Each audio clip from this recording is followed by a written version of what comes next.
ఓం శ్రీమాత్రే నమః. ఈ కొత్త సంవత్సరంలో మొదటి సంకష్టహర చతుర్థి ఈ చైత్రమాసం అనగా ఏప్రిల్ నెలలో ఏ రోజున వచ్చిందో తెలుసుకుందాము. మనకు ఉన్న అనేక బాధల నుండి విముక్తి, అలానే మనం సరైన మార్గంలో నడవటానికి విశిష్టమైన రోజు ఈ సంకష్టహర చతుర్థి రోజు. ఈ సంకష్టహర చతుర్థి రోజున ఆ వినాయకుని మీద భక్తిని నిలిపి పూజ అనేది చేసుకుందాము. సంకష్టహర చతుర్థి అనేది కృష్ణపక్షంలో పౌర్ణమి తిథి అయిన తర్వాత 4వ రోజున చతుర్థి తిథి వస్తుంది. ఆ రోజున సంకష్టహర చతుర్థి అనేది చేసుకుంటాము. ఇంకొకటి, ఆ చతుర్థి తిథి అనేది చంద్రోదయ సమయానికి ఉన్న రోజును బట్టి సంకష్టహర చతుర్థి అనేది చేసుకుంటాము.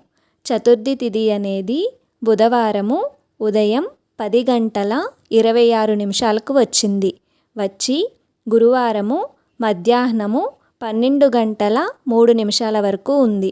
అంటే చతుర్థి తిథి అనేది చంద్రోదయ సమయానికి ఉన్న రోజు బుధవారము 16వ తారీఖు.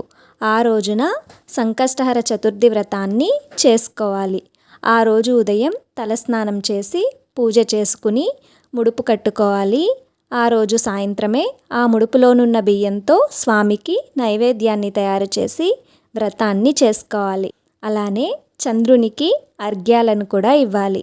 బుధవారం నాడు చంద్రోదయ సమయం వచ్చి 9:09.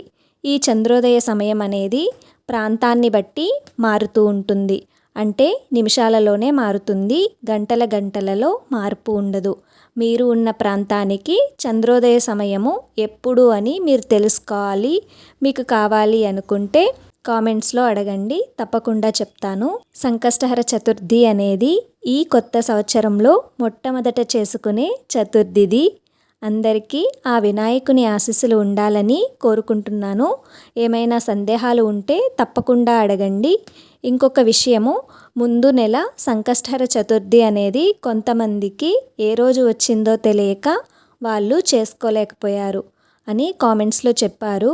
ఇలా మీరు ఈ వీడియో చూసి లైక్ చేసి మీరు చేసే కామెంట్ వల్ల ఈ వీడియో అందరికీ చేరుతుంది.